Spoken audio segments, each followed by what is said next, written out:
ल हेरौँ TU 2076 TU 2076 question number 15 TU 2076 question number 15 को अब हेर्नुस् त क्वेश्चन के छ भन्दाखेरि two samples of age of a student of BBS program and MBS program of Tribhuvan University are described below. र दुईटा चाहिँ BBS र MBS को प्रोग्रामको डाटा दिएको छ है। अनि के भनेको छ if homogeneity in age of the class is positive factor in teaching and learning process, which of the two will easier to teach? भने जुन क्लास धेरै होमोजिनियस हुन्छ त्यसमा टिच गर्न इजियर हुन्छ भन्ने एजुम्सन छ। त्यो आधारमा कुनमा चाहिँ टिचिङ गर्न अब सजिलो हुन्छ त इन्फर्मेटिभको आधारमा डिसाइड गर्ने हो। होमोजिनिटीको आधारमा त होमोजिनियसको लागि त सिभी क्यालकुलेसन गर्नुपर्ने हुन्छ। सो अब हामी दुईटा डाटा छ, दुईटा इन्डिभिजुअल सिरिज छ 2076 को क्वेसन नम्बर 15 मा। सो अब दुईटैको हामीले छुट्टा छुट्टै सिभी क्यालकुलेसन गरौँ है त। सोल्युसन दुईटैको age of student of BBS त लेट एक्स भनेको हामीले सपोज गरौँ age of students of BBS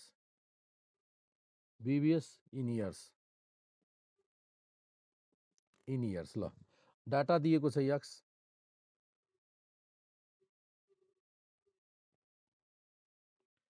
data x दिएको छ। यहाँ हेरौँ एक्स को भ्यालु के छ 24 30 28 23 25 22 26 27 त्यसपछि अझै कति छ 27 पछि 28 र 25 कतिवटा छ 1 2 3 4 5 6 7 8 9 10 10 अब्जर्भेसन छ 24 30 28 23 25 22 26 27 28 25 ल ल यसपछि MBS लाई y सपोज गरिदिने अथवा x1 हो, दुईटा डाटा भयो नि त, दुईटाको छुट्टा छुट्टै सिभी क्यालकुलेसन गर्ने हो। नभए यसलाई x1 गरिदिनुस्, यसलाई x1 अर्कोलाई x2 गरिदिनुस्। हजुर भन्नुस् त के छ? क्वेसनमा 24 पछि 30 पछि 28 30 ल एक्स 30 छ यो नयाँ बुकमा। ल अब सुरु गरौँ। अब हेर्नुस् यो यसको A1 फिफ्थ भ्यालु कुन छ? फिफ्थ भ्यालु डेभिएसनको लागि लिन खोजिरहेको छौँ हामीले। यो के अरे हामीलाई त सिभी क्यालकुलेसन गर्नु छ, त्यसको लागि मिन र स्ट्यान्डर्ड डेभिएसन छ। D1 भनेको x1 माइनस एजुम मिन कुन छ? सबभन्दा सानो 24 23 22 पनि छ भनेपछि पहिलो 22 दोस्रो 23 तेस्रो 24 चौथो 25 नै लिउँ 25 त्यसपछि D1 स्क्वायर क्यालकुलेट गरिदिउँ। यो त भयो के को लागि? x1 को लागि। अब x2 को लागि पनि ल्याउँ। x2 भनेपछि के हो त? x2 भनेको age of students of MBS स्टुडेन्टको लागि x2 पनि यही एउटै टेबलमा क्यालकुलेसन गर्दा पनि केही फरक पर्दैन। एउटै टेबलमा सकेसम्म आयो भने एउटै टेबलमा कम्प्लिट गरिदिनुस्। अब यो एउटा डाटा भयो, अर्को डाटाको लागि D2 क्यालकुलेसन गरौँ र अर्को कति हुन्छ D2 पछि D2 स्क्वायर क्यालकुलेसन गरौँ। यति गरेपछि पुग्छ। ल अब सबभन्दा पहिला D1 को हिसाब गरौँ त। 25 भनेपछि -1 स्क्वायर गर्दा 1, 30 भनेपछि 5 25 28 भनेको 3 9 23 भनेको -2 4 यो 0 र 0 22 भनेको -3 र 9 अनि यो कति हुन्छ 1 1 यो 2 र 4 अनि 3 र 9 25 छ भने 0 0 0 0। अब यहाँ बुझ्नुभयो सबैजनाले। अब x2 को डाटा रेकर्ड गरौँ त, कति छ डाटा नोट गरौँ त। x2 को डाटा 26 33 29 28 27 26 33 26 33 29 28 27 29 33 34 27 20।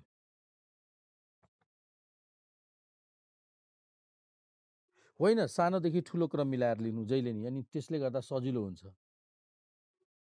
कसरी सबभन्दा सानो 22 23 24 अनि त्यसपछि 25 आयो नि, र 25 दुईचोटि रिपिट भएको छ, त्यही भएर दुईवटा 0 पनि आयो एडभान्टेज। त जुनसुकै लिँदा लिँदा केही फरक पर्दैन आन्सरमा, तर सकेसम्म यसरी सानोदेखि ठुलो क्रम मिलाएर बिचको भ्यालु लिने। 10वटा छ भने 5औं 6ठो भ्यालु। यसमा पनि हेर्नु त सबैभन्दा सानो कुन छ। सबभन्दा सानो 26, त्यस पछाडि 27 दोस्रो, तेस्रो पनि 27, अनि 27 पछि 27 पछि 28 चौथो, फेरि 28 29 चौथो, कति नम्बर 5औँमा कुन आउँछ 29। ल 29 नै लिउँ त, ल 29 नै लिउँ त। तपाईँकै हिसाबले x2 माइनस 29 त कति भयो घटाउँदा -3 9, अनि 29 लिँदा यो कति भयो 4 16 0 0 28 भनेपछि -1 1 20 -2 4 0 0 33 गर्दा 4 16 अनि 34 गर्दा 5 25 5 25 27 -2 4 28 भनेपछि -1 1 भयो।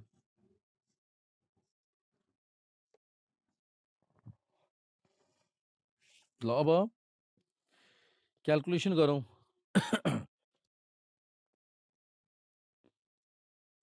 समेसन d1 क्याल्कुलेट गरौँ त। समेसन d1 स्क्वायर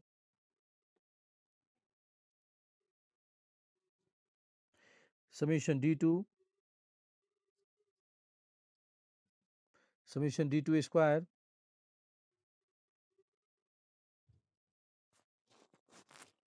ल क्याल्कुलेसन गर्नुहोस् त कति भयो टोटल d1।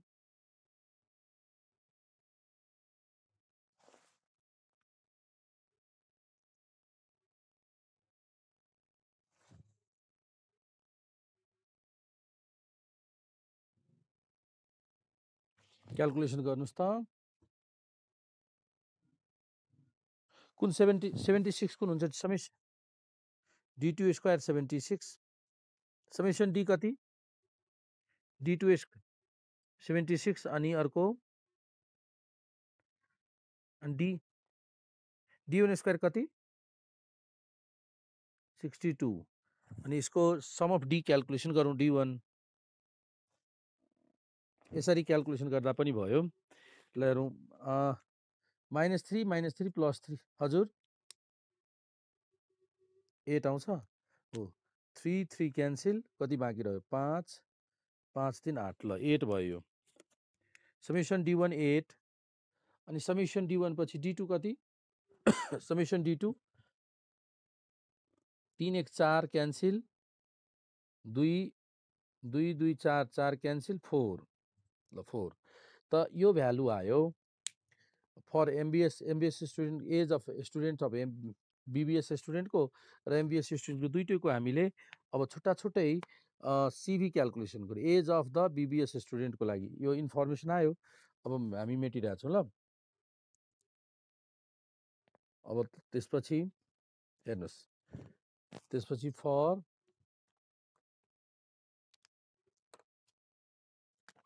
अब हामीले लेखिरहेको छौँ for BBS age of BBS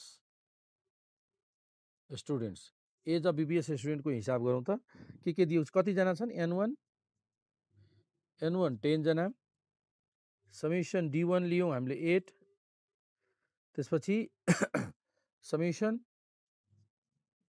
D1 square 62 अनि एजुम मिन कति लिएको छौँ भन्नुस् त अघि नै कति एजुम मिन लिएको थियो 25 मिन क्याल्कुलेसन गर्नुस् मिन भनेको A plus summation D1 by N1 assume mean is 25 summation D1 is 8 by 10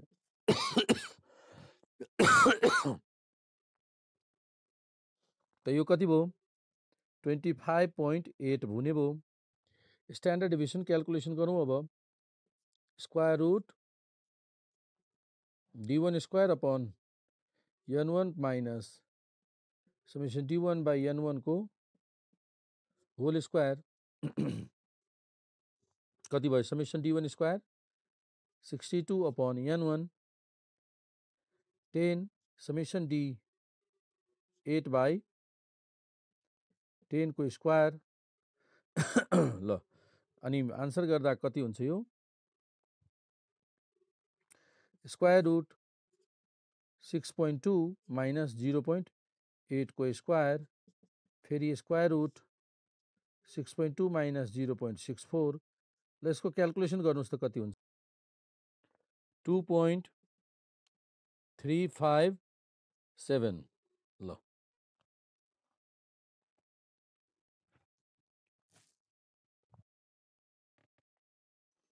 ल CB SD1 by mean 1 into 100 2.357 upon mean 1 into 100 CB calculation 9.139 9.139 भयो 14 भयो 9.14 ल यति पर्सेन्ट भयो यसको CB के को फर एज अफ BBS स्टुडेन्टको CB यति भयो अब हामीले एज अफ MBS स्टुडेन्टको लागि क्याल्कुलेसन गर्न गइरहेछौँ MBS स्टुडेन्ट्सको लागि क्याल्कुलेसन गर्न गइरहेछौँ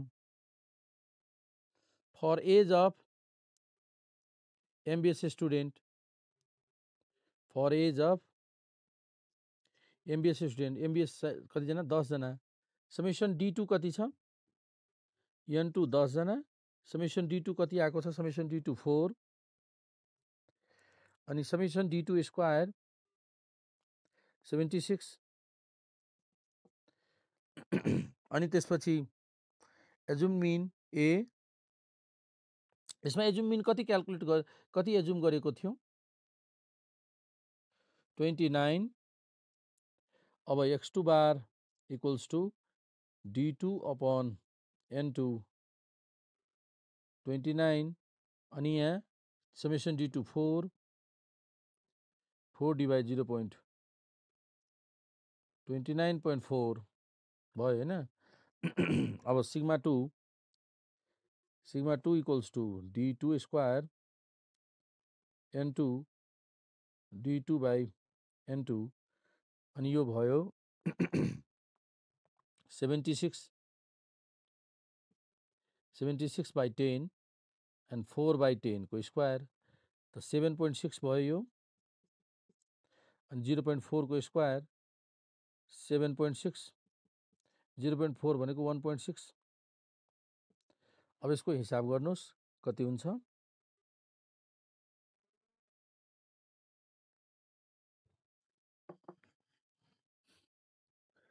2. यसको 2.727 यो स्ट्यान्डर्ड डेभिएसनको भ्यालु आयो 2.727 अपन मिनको भ्यालु मिन भ्यालु कति छ 29.4 into 100 अब क्याल्कुलेसन गर्नुस्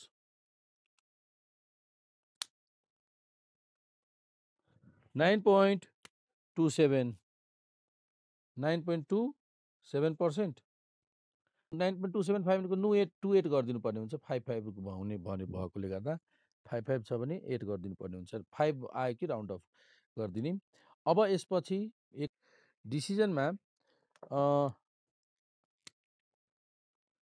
हियर CV1 को भ्यालु कति आएको छ हाम्रो CV1 को भ्यालु 9.14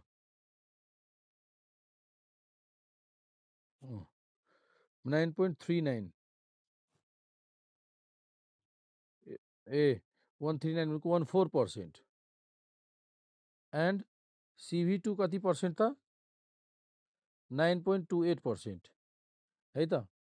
हियर CV1 भन्दा CV2 बढी छ, कम कुन छ CV1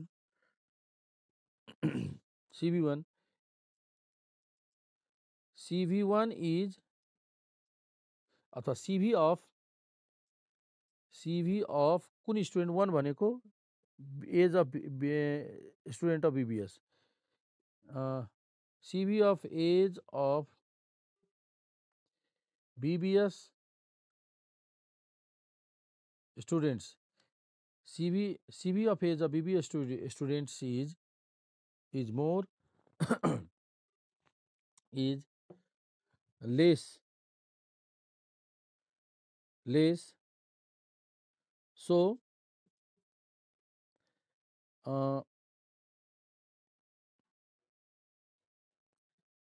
it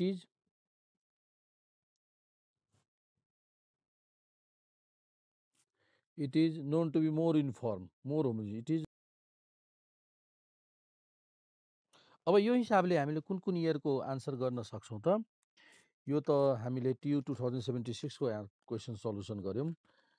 यसको बेसिसमा